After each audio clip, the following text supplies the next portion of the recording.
Ladies, gentlemen, and young ladies, US President Donald Trump is very angry about this firing, this new missile launch ballistic that to which Korea of North Kim Jong-un indulged in his disembarking from the plane in South Korea. That is to say, as soon as he came down the North Korea, Pyongyang has launched a missile launch. That is to say, it's a double humiliation. You know that Donald Trump had expressed a willingness to meet Kim Jong-un. Yes, even if Jinping, he must to meet him on October 30th, 2025, had expressed his desire to want to meet Kim Jong-un because he had become frightened. It was a way of to calm things down. He had become frightened by this last shot of the penultimate shot that North Korea had to carry out.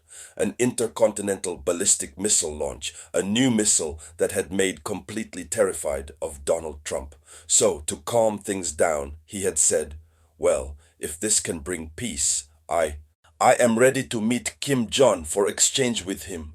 Pongguang had not. They didn't answer, just silence. They have maintained silence, and the response that Kim Jong-un gave, it was from to welcome him a second time. When he arrived, they proceeded to a shot, but this time, it's a shot who really panicked the Pentagon more than the first shot. And so Donald Trump has released yet another recycled phrase that has been widely shared by the American media. This obviously demonstrates the growing fear on the part of United States of America regarding even the presence of their president on the side of the South Korea. South Korea, Korea from the South itself. Officials have called an emergency meeting because the situation was beyond their control. So, ladies and gentlemen, in the context of this geopolitical conference dedicated to world news, of course, this is the news we are going to talk about. But before continuing, as usual, thank you for sharing this. The conference must be held at maximum capacity. It needs to be share in all groups possible. Share as much as you can. Give it lots of likes, and don't forget to leave your various opinions are expressed in the comments. Share as much as you can. Global geopolitics has become very interesting.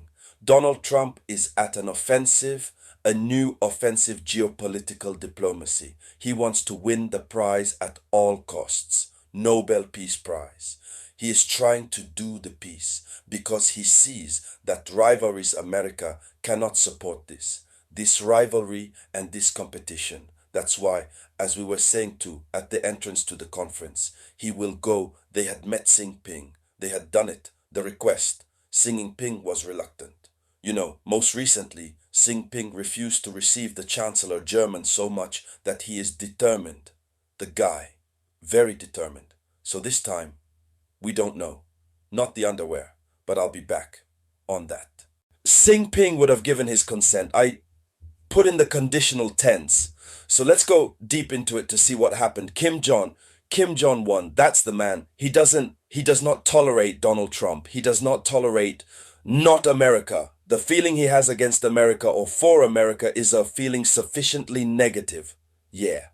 And it's visceral. So what happened? It was yesterday, October 28, 2025, when Donald Trump landed in Seoul for participate in the regional summit. North Korea conducted a test of sea-to-surface cruise missile.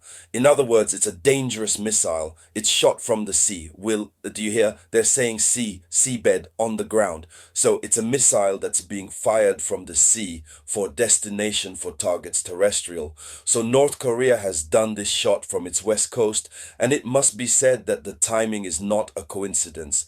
The timing was not a coincidence. Pyongyang chose the arrival of American president to send a direct message, a message of defiance and power.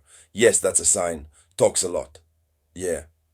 Kim Jong knew it, and he knew it well, done on purpose. So the missile that was tested, a new generation missile, it's a state-of-the-art missile generation that is capable of being launched from the sea towards targets terrestrial.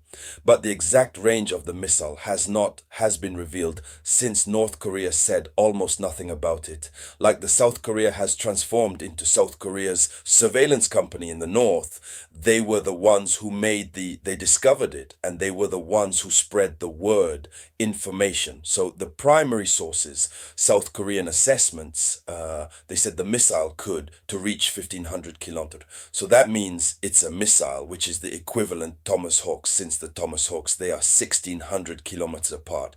If North Korea has now a nuclear missile that makes 1500 kilometers, means no, it's spoiled in America. That means that, and we have several enemy countries who are in the line of fire of this missile. There you go. So Pyongyang seeks to demonstrate, obviously, she has the capabilities. And so it must be said that Tokyo is 1500 kilometers away. Seoul or even Okinawa are all in the line of sight in the field action of this missile. That's what causes the most panic. So what is Kim Jong-un trying to demonstrate? That North Korea has flexible capacities that can contain the American anti-missile systems, such as, that's right, the THAAD systems, the systems AGI that are deployed in the region.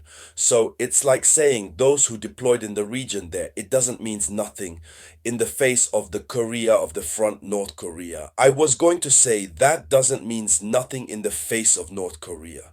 And that's what North Korea has to do with everything. The moment can strike without any problem.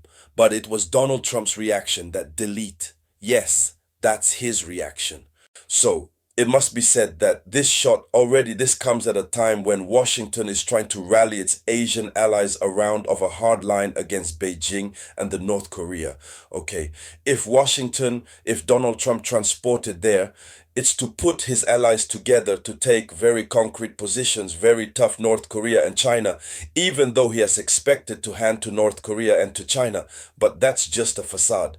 Basically, how should one prepare? So for Kim Jong, it's about to remember that North Korea remains a key player in the report regional strength. It's a way of demonstrate its strength.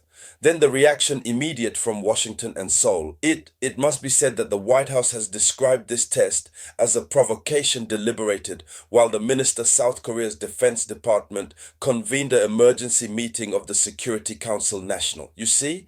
But on the side of Donald Trump, visibly seeing him, you could tell he was irritated. There he declared, he resumed his shocking phrase that he had used against Russia on October 24th past. He said, "We don't need to travel 12,000 kilometers to respond to this provocation. Our submarines are already at their door," he continued. So here is what has obviously just happened. We'll move on and see what happens next. We will continue to follow this news.